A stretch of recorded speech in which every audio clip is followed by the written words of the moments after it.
Well, tonight we have a special treat. Our very own Cheryl Trzciński is coming up talking about Grace Manor and all God's done in it. And I was going to say some things about what all God has done, but I'm not going to steal that from you. So if you're ready, let's go ahead and welcome up Cheryl Trzciński.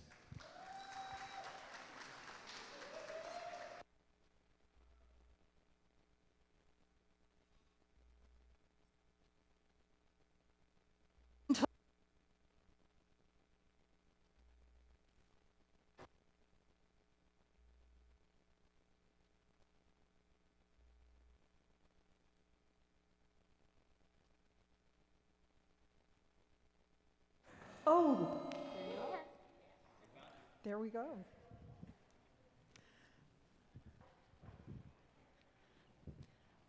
Okay, first of all, I have to take off my shoes because honestly, I feel like we're on holy ground. God is in this place, and for that I rejoice. Okay. If I get through this, it'll be a miracle.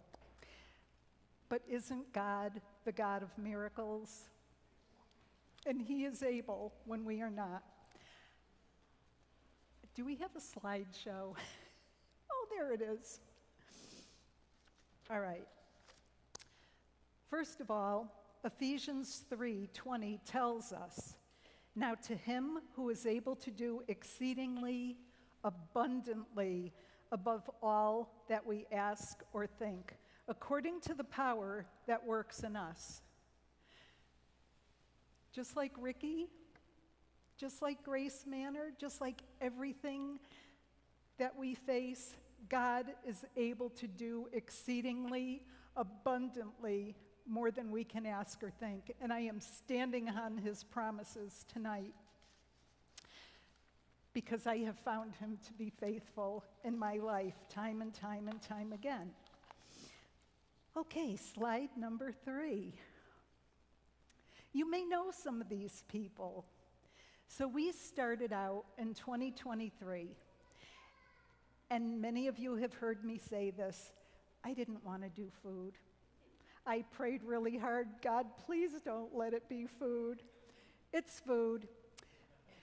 So we started out borrowing the church, Grace Meadows van, and the trailer, and we went to 3 different locations, and we brought a lunch for each child that showed up. They had to eat the lunch on site, period. I'm like, what about the family that came with them? What about the family that's at home? It didn't make sense to me. It wasn't enough, because the families get just as hungry as the kids. Next slide. So Dan and I were having a conversation one day, and he said, you know what? We need a school bus. 2 weeks later, we had a school bus. That school bus is our first mobile food pantry. Now, you may have grocery lists that are being passed out to you. Look at those lists. So when people come to the mobile food pantry, they fill out their grocery list, and I'll talk more about that later. So we found out that with the mobile food pantry, we'd go to Second Harvest, we'd try to put all the food in the school bus, then we'd go distribute it.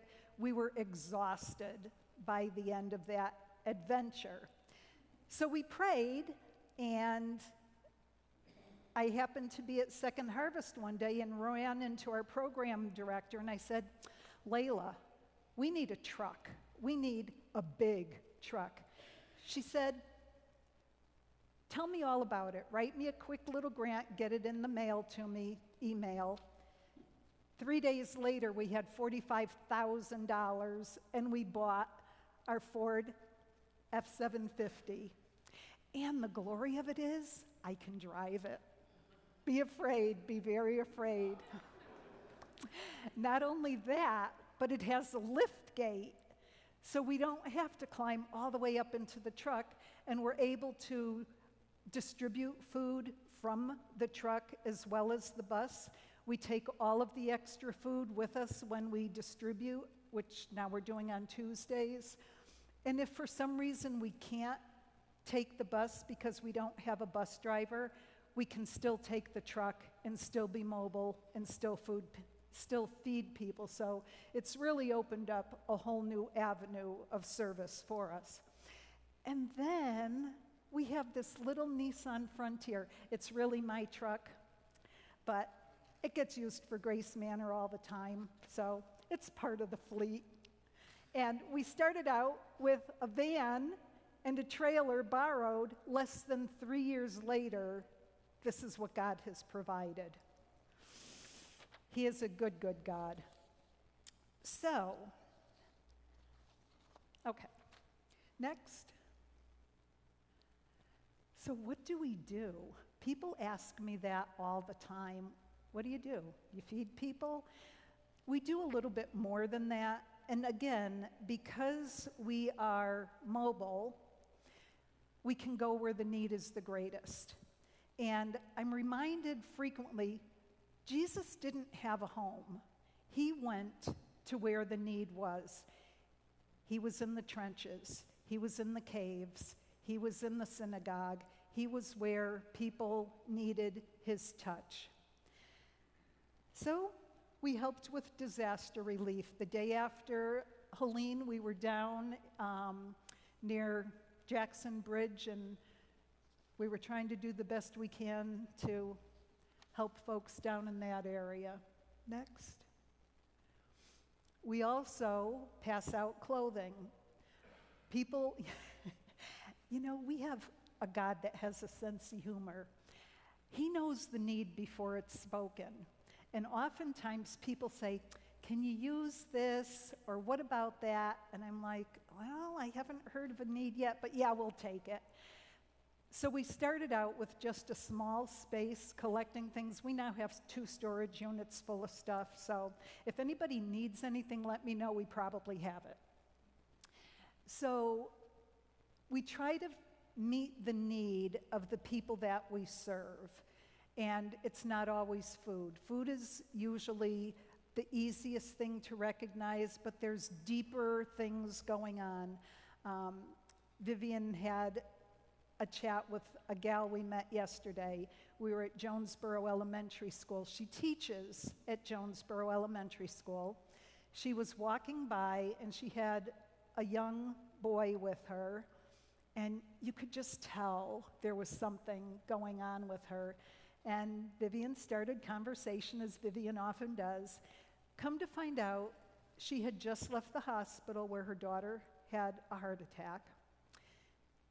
The boy with her had been through 4 foster homes in the last 2 weeks, and she had 10 minutes to determine whether or not she was going to take this child in, and she said yes. She wasn't prepared, especially she was an older woman, and he wanted certain things for food, and the money hadn't come through in her paycheck, and so Vivian said, we're here. What is it you need? And again, that's where the grocery list comes in. But this little boy had his bag, and he went down the outside of the bus with his bag, and he's putting in Frosted Flakes and granola bars and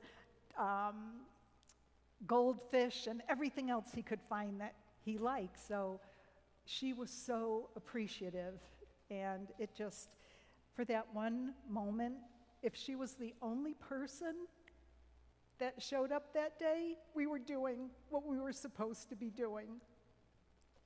And I thank God for that. Okay, next.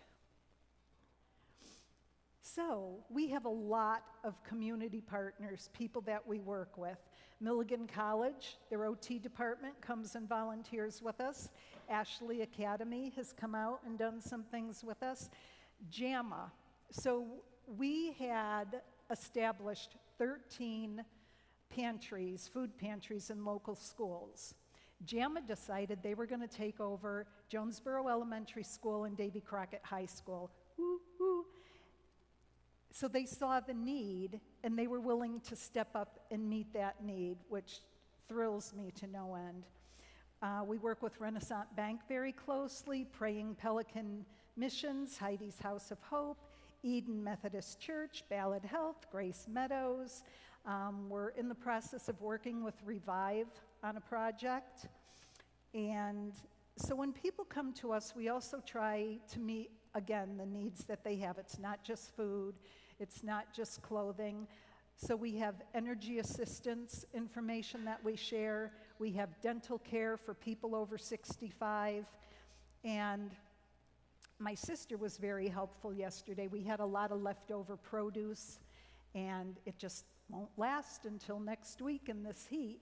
So all this produce got put in her car, and she distributed it to 3 other organizations. So we try to do what we can, where we can. Next.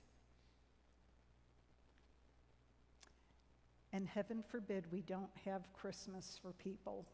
So the year before, we worked with a lot of people in Bluff City, and Gail and her crew came out and did a magnificent job wrapping presents for people.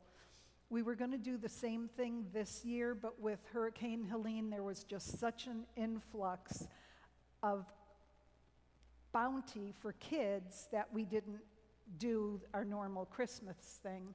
However, we were able to take a lot of things over to Davy Crockett High School and make sure students there had what they needed. Next. I know a lot of you laugh at me, but we do something called Turkey Tossing Tuesday. And the first year, does anybody know who that is? He'll kill me for that, but he looks so good. Anyway, the first year we did Turkey Tossing Tuesday, we had 60 families. This past year we did 217 families. So not only did they get their complete Thanksgiving meal, they got groceries for a week, they got a hot meal, they got new coats, they got water and cleaning supplies, and Tom Foster brought his truck over, and the news was there, and we rented a truck because we had so much stuff. It was a blast. So this year, when you hear about our 3rd annual Turkey Tossing Tuesday, come on down. It's a lot of fun. And yes, we do toss turkeys. Okay, next. So you can see by the look on our volunteer faces that it's just a miserable thing. Nobody has any fun. And one of the things that you need to know is we are a totally volunteer-run program. Nobody gets a penny because God is faithful. He has blessed us with volunteers from the youngest.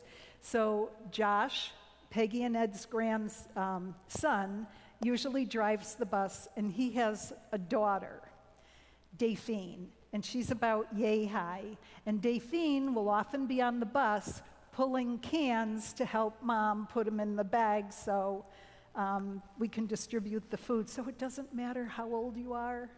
It doesn't matter what your skill set is. Come and be part. And if you don't like people, we've got things for you to do. Okay, because, we're all about the people. All right, so we've changed our schedule for the summer. So the first Tuesday of every month, we're at Jonesboro Elementary School. The second Tuesday, we're at Bluff City.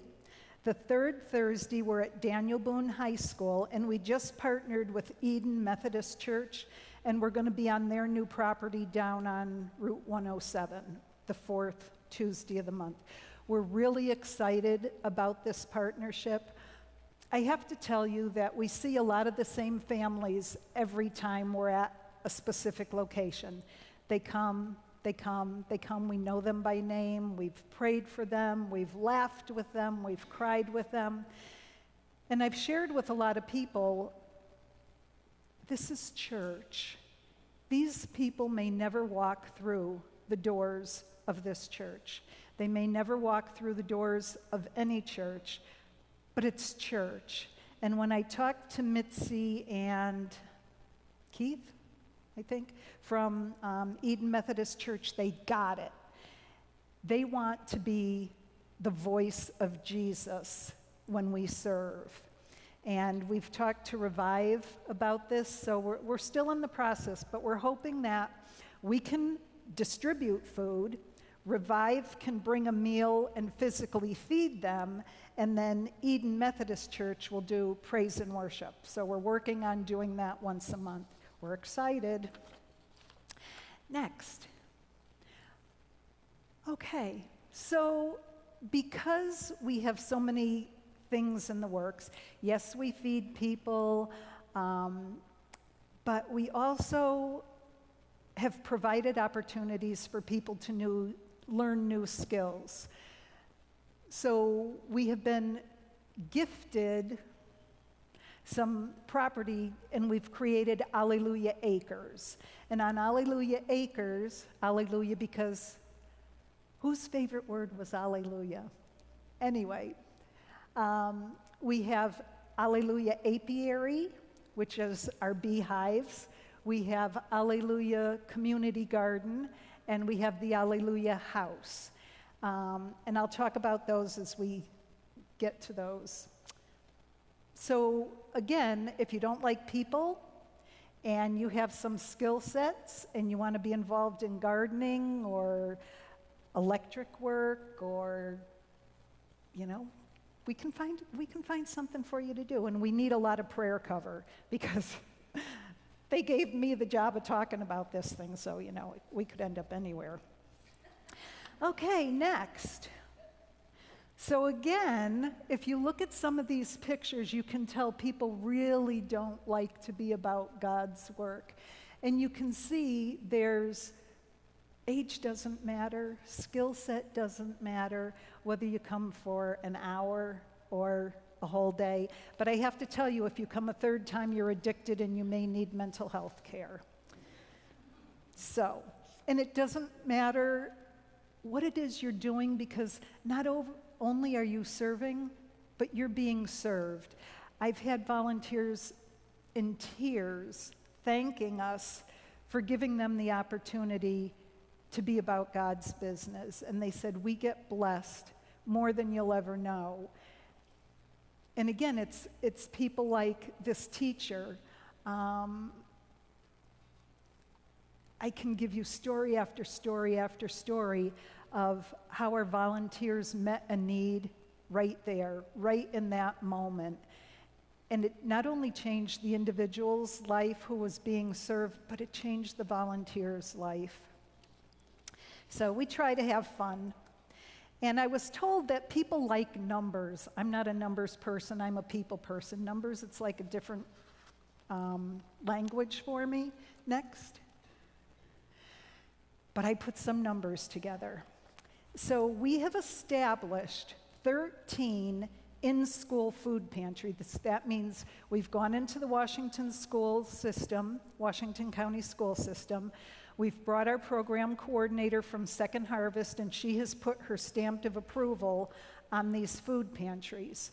So we fill the food pantries, which allows the kids in the school access to food every single day of the week, as often as they need it. And they can take food home for their families. The newest one is at Providence Academy. We just got the approval on that one. Since January 1st of this year, we have served over 600 students through the school food pantries, many of them multiple times. As I mentioned, JAM adopted Jonesboro Elementary School and Crockett. So we're serving Topper Academy, Boone, Asbury School, Boones Creek Elementary, Gray Elementary, Sulphur Springs, Ridgeview, South Central, Fall Branch, and Midway. We've also established 4 clothes closets in these schools, which also has personal hygiene items. Next. Okay, so for the food pantry, this is a separate program from the in-school pantries. Since January 1st, we have served over 2,700 individuals numerous times. That's how many people have come to the bus. We've served folks from 11 Tennessee counties and 2 Virginia counties. When we're in Bluff City, we do have families that come over from Virginia. 47% are kids aged 1 through 17. Almost half the people we serve are kids. On average, 5 tons of food is distributed through the mobile food pantry every month.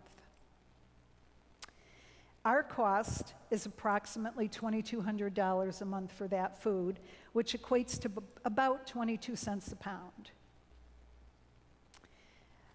Folks shop by grocery list, and if you look at the grocery lists, 2 weeks ago, I took that grocery list and I went to the store and I wrote down the price of what was on our grocery list. And people receive approximately $160 worth of food a week. It's life-changing for these families. All right, next. So again, this is our summer schedule. We're not sure when we're going to be down at Eden Methodist Church. That's going to depend on if we're definitely going to do the meal and what that is going to look like, but we're excited about that. And again, I pray, and God must get tired of hearing me because it's like, God, please, not this, please, please. And I really didn't want to be in Johnson City because there's a lot of services in Johnson City, but we ended up at Topper Academy. And our program director from Second Harvest requested that not only set up the food pantry in the school, but be on site. Well, that lasted a couple of months, and we were asked to not serve the public at that location. And I understand all the reasons, and I'm like, oh, thank you, Lord, you closed the door on Johnson City. Now we can go somewhere else, yes. And then I talked to the folks at Eden, and God, so we're a tent, and God takes our tent stakes and he keeps pushing them out further and further and further. So now we're from Bluff City all the way down to 107, but this is an area that really needs assistance. As you know, we've built houses down there. This was a devastated area, a very low-income area before the hurricane hit. So I'm really excited to be able to get down there and really be a consistent presence. All right. So next, you have your grocery lists. Feel free to look at them. There's 2 sides. If you just come to the food pantry, you can sign up for receiving USDA food. That is a volunteer program that's income-based. People do have to declare their income. Like I said, it's voluntary. They don't have to sign up if they don't want to. But the other side is groceries anybody can get. I am not the food police. If you show up, you have a need. The last thing anybody wants to do is stand in line to get food. And I am not going to put people through the ringer. So we serve with a smile and sometimes a little dance.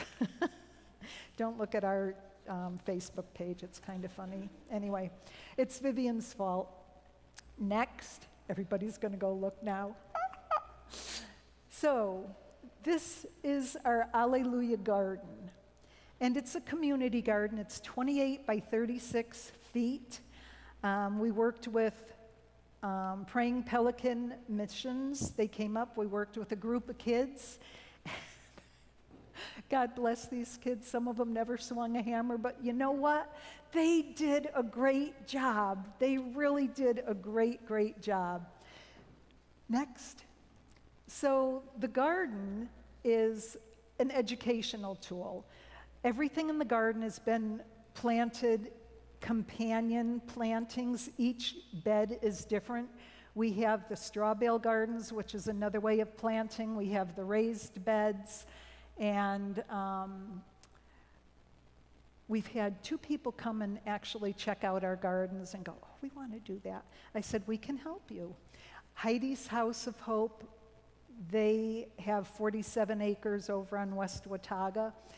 They are very interested in what we're doing with this garden, and they want us to come over and do gardens on their property when they get to that point. So we're excited. If this can work, and we know it will, we can replicate it. All right, next. All right, you might have heard a story. I will not confirm or deny, but I have this thing for power tools. So Peggy and I decided it would be a really good idea to build a top frame beehive. And we had the best time with those power tools. It was great. So from our first hive, next, we now have 12 hives. And this has been in the last year. So when Dan and I were in Connecticut, we heard about a program called Hives for Heroes, and it was through the Veterans Association. And I shared that with Peggy when I got down here, and she was thrilled. So she has a mentor that is a veteran, and he has given her a lot of input, but I have to say she has done a marvelous job. She's a bee whisperer, let me tell you. And she's in the path. This property is in the path. Ed, what have you had, like 8 swarms that you've caught? How many? 11 swarms that have landed on their property that they've scooped up and put in a hive. So that's how we get all these bees. And so we've also got one mentoree. She's a little gal who needs some help starting her apiary. So again, we're able to work with her. Now, the importance of bees, without bees you can't grow food because you need the pollination. So we have the bees very close to the garden. And again, the more we can educate people as to the importance of growing your own food, how to grow your own food, how to preserve your food, it's just going to make them stronger in the long run. And the bees are part of our toolbox for that. Next. And now we have the Alleluia House. So the premise behind the Alleluia House is this is going to be classroom. Because the gardens are so close, we want to be able to teach people how to prepare food. Oftentimes we have food that we distribute from the bus and people go, what do you do with this?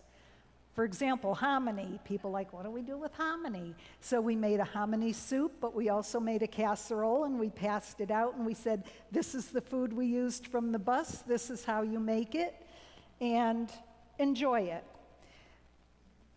So now we're trying to work with garbanzo beans, and all I can think of is hummus, but we'll come up with something. So with this, I'm sorry? I know, right? Plus we have all the fresh herbs in the garden, just mix it all up. So with this kitchen, we can prepare food and bring it with us and really give people an understanding of what can be made with food that may be unusual to them, unfamiliar to them, but we make it easy. We also want, and I'm looking at you, I need a wet room in this house. So we may have to talk about that. I need a wet room. And my grandmother was a preacher's wife. And I can remember growing up that once a week she'd get together with women in the church, kids, and they would just meet together. They'd study God's word. The older women would teach the younger women. They'd knit, they'd crochet, they'd kibitz. But it was all about being together and sharing and doing life together. I've had one group meet out here already. Wait till you see the next picture. We were just sitting around, but we had lunch, we had conversation, we talked about the Lord. And I think we need to do that, is Christians, we need to encourage one another. We need to be in community with one another. All right, next. So there's the interior. We do have the bathroom framed in. We're running it on solar power right now, and it's working marvelously. All right, next. So if any of you are interested in what's going on at Alleluia Acres, if you want to see it, touch it, feel it, next Thursday, the 12th, feel free to come out. We're at 154 Budbaugh Road, Peggy and Ed's. And we'd love to show you around because we know that God has great things. This isn't what I thought. I thought I'd be on a 30-acre campus. And God had other plans, and I'm okay with that because his plan is better than my plan, and I don't have this big piece of property that I have to worry about right now. So, you know, if this works, then God will prepare us for the next step, and I'm great with that. All right, next and last slide. So let me share this with you. How can you be involved with Grace Manor? Like I said, you don't have to be hands-on, but we covet your prayers. We cannot move forward. We can do nothing without God's umbrella. We seek his face. We want to be his hands and feet. We want to touch people for his honor and glory. This isn't about us. This is about God's work. Trust me, at 69 years old, I did not think I would be doing food, but I am, and I'm okay with that. So Monday mornings, we're at Second Harvest picking up food. Tuesdays, we distribute food. So we're also looking for an electrician for the Alleluia House, a plumber for the Alleluia House, mentors for kiddos and teens. Now, we've also are going to be starting a project probably in August. ETSU has food that they prepare in the cafeterias, and each day they have leftover food. So I've been in conversation with people at Second Harvest. They would like us to pick up that food, and Rise Up is in need of food. God knew the need before it was even spoken. So prayerfully, we'll be able to pick up the food from ETSU, bring it over to Rise Up, and they can feed their kids hot meals every day. So we're working on that. So there may be an opportunity to pick up food from ETSU and bring it over to Rise Up. And again, come and visit, walk through the gardens, talk to the bees, rock on the front porch, and look around and see what God has done. But just remember, this is because of you. Because we were recipients of a June offering. And I can tell you we still have over $50,000 in the bank because God is faithful. He is faithful. When you are doing the things that he asks you to do, you can't outgive God, and his supply is sufficient. So today, let me encourage you.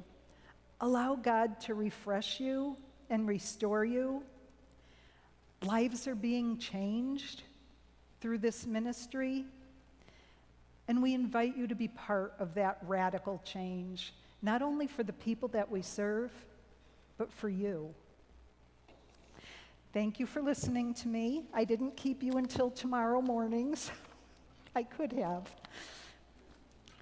But again, feel free to ask questions, and just thank you. Thank you for having hearts to give. Thank you that this is a church that is so mission-minded. Truly, you are making an impact for the kingdom, and I rejoice in that. So, thank you.